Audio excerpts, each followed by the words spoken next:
Déjà, avoir un refus de visa, ça fait mal. Redéposer et avoir un second refus de visa, ça fait encore plus mal. Pourquoi je dis cela dans cette vidéo aujourd'hui? J'ai rencontré une situation cette semaine. Une personne m'a écrit. La personne a eu 2 fois le refus de visa. Ce n'est pas ça qui est trop surprenant parce que je rencontre des personnes qui ont des refus 2 fois, 3 fois également. Mais qu'est-ce qui m'a intrigué à faire cette vidéo aujourd'hui pour toi?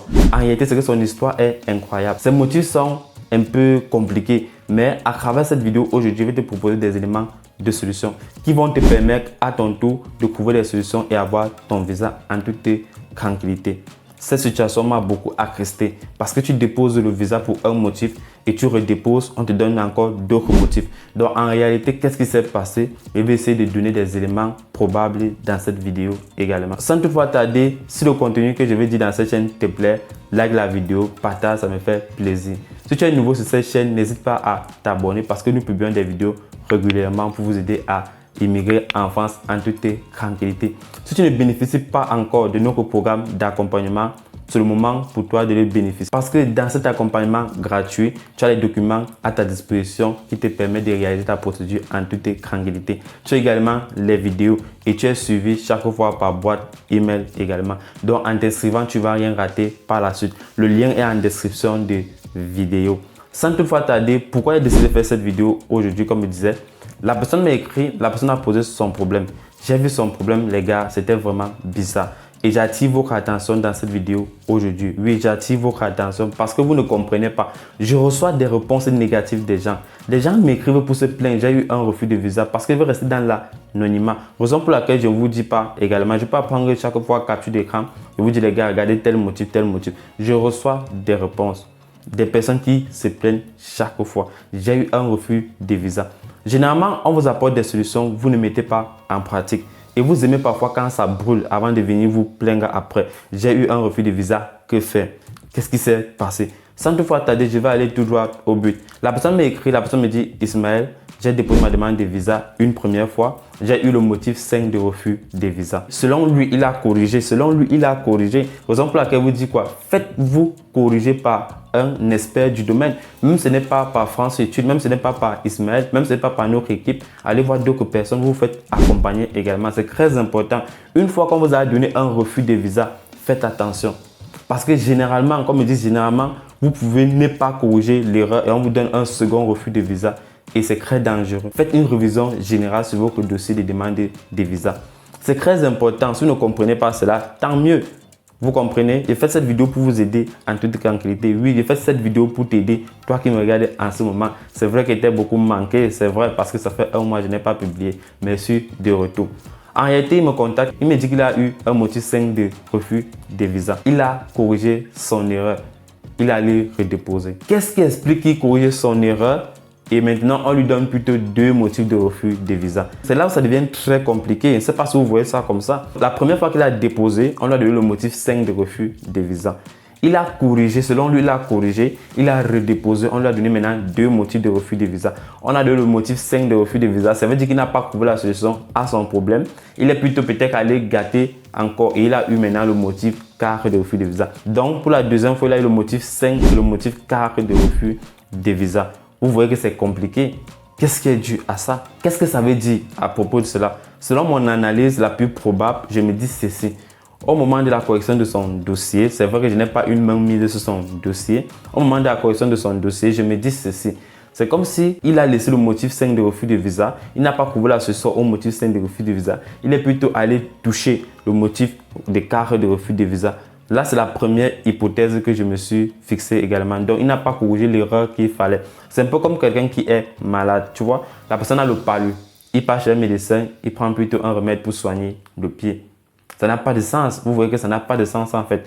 Ou bien la personne a les maux de tête et il part plutôt chercher un remède pour soigner la dent. Ça n'a pas de sens. Et là, ça devient très dangereux. La deuxième hypothèse, c'est quoi? Je me suis dit, ok, tiens, il n'a pas corrigé le motif 5 de refus de visa. Il n'a pas bien corrigé cela, il n'a pas porté les éléments de solution à ça. Il a allé plutôt déposer. Maintenant qu'il a déposé, ça attire peut-être l'attention des agents consulaires qui ont remarqué qu'en réalité, celui-ci pouvait même avoir un motif 4 de refus de visa. Vous voyez pourquoi vous dites toujours qu'en réalité, faites tout pour ne pas avoir un refus de visa pour une première fois. Faites tout et tout. Faites tout. et tout. Surveillez votre dossier en toute tranquillité. Lisez chaque motif en toute tranquillité.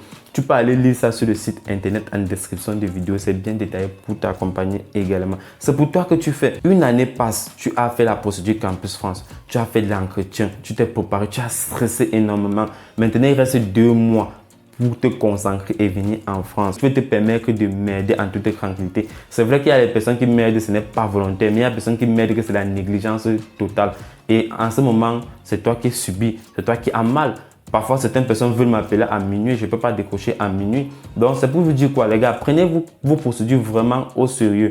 C'est très important. J'espère que cette vidéo va vous aider. Et si cette vidéo t'aide déjà, n'oublie pas à lâcher un like. Partage pour aider le maximum de personnes, tu vois. Parce que c'est en partageant que la nature nous rend beaucoup plus, quoi. Donc, partage la vidéo, like la vidéo, ça me fait plaisir. Si tu n'es pas encore abonné, c'est comme ça qu'on fait dans cette chaîne. On partage la qualité et non la quantité. La qualité, la qualité, la qualité, la qualité. Et tu réussis ta procédure en toute tranquillité. Si tu ne bénéficies pas au programme d'accompagnement, va en description de vidéo. Tu ne vas pas regretter. C'est gratuit. Tu mets ton pseudo et ton adresse, mets ton mot de passe, c'est fini. Tu télécharges les documents qu'il faut, tu regardes les vidéos qu'il faut, tu vas recevoir des mails qu'il faut. Quand tu vas arriver en France, on va t'envoyer une liste de documents administratifs à faire. Moi, il y avait personne pour m'envoyer cela et j'ai souffert pour avoir tout cela. Et d'autres personnes n'ont même pas. C'est après 5 mois qu'elles se rendent compte qu'elles n'ont même pas. Je t'ai dit, tu t'es prévenu, tu vois. Et après, ne dis pas que Ismaël, comment on fait, je n'ai pas fait ça, je n'ai pas fait ça. Ça sera ton problème. On se comprend, je t'ai aidé, je te montre des solutions. J'ai souffert. Tu peux voir sur le site le témoignage. Je suis arrivé, je n'avais pas de logement. Je ne savais pas où rester. J'étais stressé, j'étais dans l'anxiété. Et après, j'ai trouvé des solutions. C'est très important. Raison pour laquelle j'ai décidé de partager mon expérience pour vous aider également. Donc, si toi, tu ne me comprends pas, tu peux faire comme tu veux. Et après, ça arrive. C'est ton problème. On se comprend. Mais au moins, j'étais prévenu. C'est très important également. Ok, qu'est-ce qu'il faut pour éviter ce genre de problème? En réalité, quand on donne un motif de refus de visa à une personne, ce que la personne doit faire, c'est quoi? Premièrement, consulter un expert. Pas toujours un expert dans le domaine, mais regarde un peu d'abord tes proches qui sont en France, ceux qui sont passés par là. C'est vrai que la majorité parfois ne connaît pas. Tu regardes les personnes, tu dis qu'est-ce qui ne va pas? Est-ce que tu peux m'expliquer? S'il ne parvient pas à t'expliquer, tu prends rendez-vous avec nous, on va t'aider, on va t'accompagner. Tu vas dire que non, Ismaël, c'est cher, c'est payant. Ce n'est pas cher. C'est la valeur qu'on donne en fait. Quel est le service qu'on rend? Quelle est l'expérience qu'on a? Tu vois? Tu vas te faire accompagner par quelqu'un qui n'est pas efficace et la personne te donne à coup sûr un refus de visa. Peut-être que là, tu connais mieux que la personne. Vaut mieux quelqu'un qui est capable d'augmenter tes chances à plus de 80% d'avoir un visa, non? Ce n'est pas ça. Moi, je pense que c'est ça en fait. C'est de l'expertise en fait. Et en réalité, ça n'a pas de prix. Et on vous aide comme ça en fait. C'est très important de faire une distinction entre les deux. J'ai dit quoi? Tu cherches un expert, il t'aide à regarder ton dossier, chercher ce qui n'a pas marché et essayer de corriger cela en toute tranquillité. Une fois qu'il t'a dit ce qui n'a pas marché et que tu es convaincu que oui, c'est vraiment ça le problème, tu commences à corriger cela tranquillement. On se comprend, tu corriges tranquillement. Si c'est ton parcours qui est incohérent, essaie d'écrire une lettre de motivation ou une lettre explicative. C'est très important également. Si c'est le motif 5 que tu as eu et que c'est lié au l'hébergement et aux finances, cherche à trouver des solutions dessus. C'est très important ce que je suis en train de dire. En réalité, les agents consulaires, leur souhait, ce n'est pas que tu sois en France. Leur souhait, c'est que tu sois en France et que tu dois être en sécurité en France et que tu dois avoir un logement en France et que tu dois pouvoir manger en France. On se comprend. Donc, ce n'est pas qu'on te déteste. Non, c'est qu'on veut se rassurer de ta sécurité. Et c'est très important. Si ce qui a été dit dans cette vidéo t'a plu, n'hésite pas à liker, partager pour aider le maximum de personnes. C'était Ismaël. Retiens bien, prends soin de toi, prends soin de tes proches, prends soin de ta famille, prends soin de tes membres, prends soin de tes professeurs, prends soin de tout le monde. C'est très important et surtout, porte-toi bien. À très bientôt. Ciao.